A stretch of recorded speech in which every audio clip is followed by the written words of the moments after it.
এই দিব ওই দিব বলছে, টিকিট দিব বলছে না। যেটার মালিক মানুষ না, সেইটার কথা যদি সে বলে এক, সেরে কি করা হচ্ছে, হচ্ছে না। 17 বছর পরে লন্ডন থেকে একজন মুফতি এসেছেন আমাদের দেশে।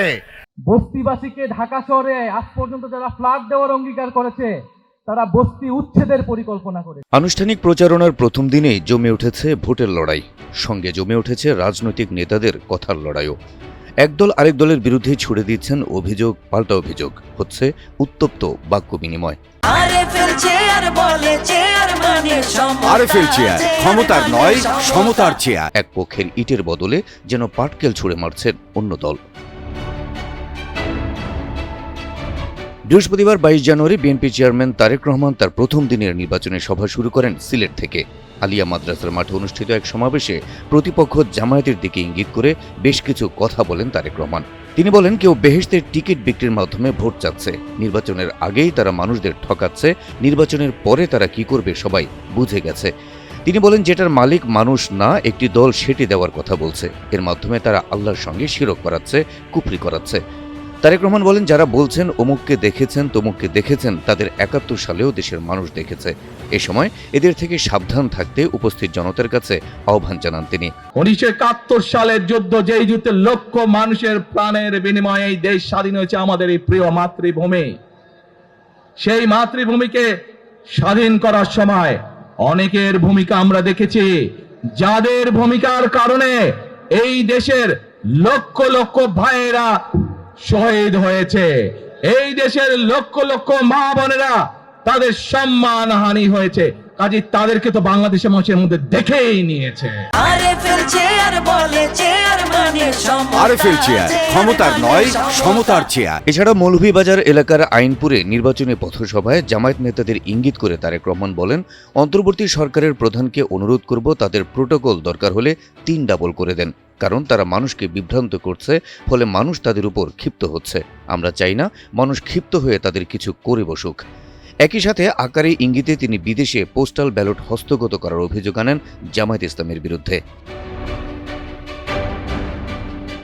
এদিকে তারেক রহমানের এসব ইঙ্গিতপূর্ণ বক্তব্যগুলো যেন এক একটা তীর হয়ে বিঁধেছে প্রতিপক্ষ দল জামায়াত ইসলামের বুকে, ফলে তারাও পাল্টা আঘাত করতে দেরি করেনি, প্রতিটি কথার জবাব দিয়েছে গুনে গুনে। বৃহস্পতিবার বিকেলে রাজধানীর মিরপুরে জামায়াত তার জোটের শরিকদের নিয়ে প্রথম নির্বাচনী সভার আয়োজন করে।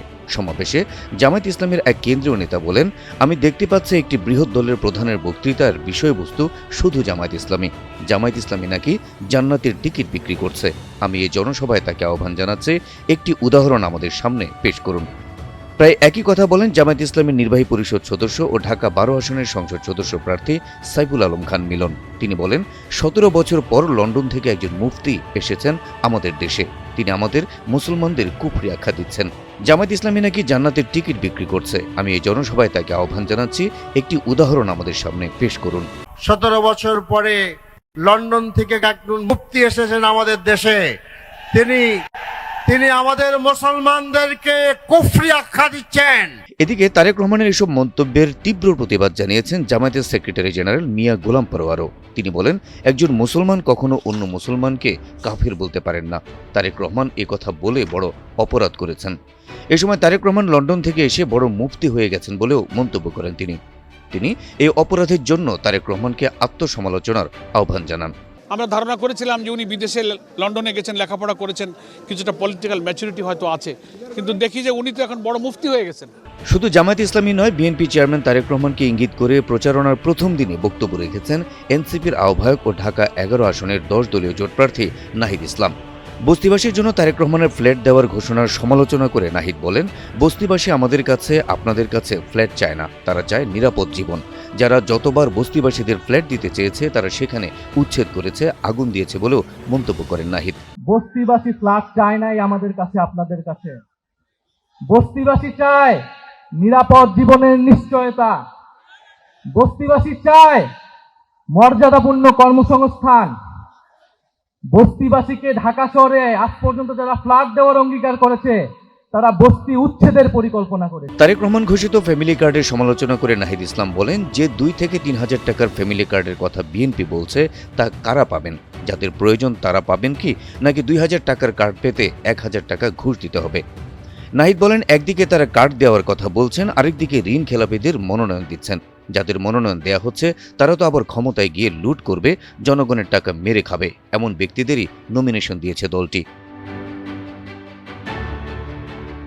এদিকে তারেক রহমান ঘোষিত ফ্যামিলি কার্ডের সমালোচনা করেছেন জামায়াতের আমির ডাক্তার শফিকুর রহমানও। তিনি বলেন, কারো হাতে খয়রাতি অনুদান তুলে দিয়ে তাদের অপমান করতে চাই না। তিনি আরো বলেন, আমরা আমাদের যুব সমাজকে সম্মানিত করতে চাই, তাই আমরা কোনো ধরনের কোনো কার্ডের কথা বলছি না। ফ্যামিলি কার্ডের টাকা কোথা থেকে আসবে এমন প্রশ্ন তুলে ডাক্তার শফিকুর রহমান বলেন, টাকার সোর্স তো জনগণ, জনগণের ট্যাক্সের টাকা। ট্যাক্সের বাইরে কিছু বেসরকারি ট্যাক্সও আছে। প্রত্যেকটা মুদির দোকানে, রাস্তার হকারের কাছে, এমনকি রাস্তার পাশে বসে যে ভাই বোনটি ভিক্ষা করেন তার কাছ থেকেও একটা ট্যাক্স নেওয়া হয়। ওই ট্যাক্সের টাকা আমরা আমাদের জনগণের হাতে তুলে দিতে চাই না। নির্বাচনের প্রচার সভাগুলোতে রাজনৈতিক নেতাদের এমন পারস্পরিক তর্ক যুদ্ধকে ইতিবাচকভাবে দেখছেন রাজনৈতিক বিশ্লেষকরা। তবে তাদের পরামর্শ, এই তর্কযুদ্ধ অবশ্যই কথার মধ্যেই সীমাবদ্ধ থাকতে হবে, এটি যেন সংঘাতের দিকে না যায়। গণতন্ত্র টিকে থাকার জন্য রাজনৈতিক দলগুলোর মধ্যে সুস্থ তর্ক বিতর্ক খুবই জরুরি বলেও মন্তব্য বিশ্লেষকদের। Habib Rasel, NTV online.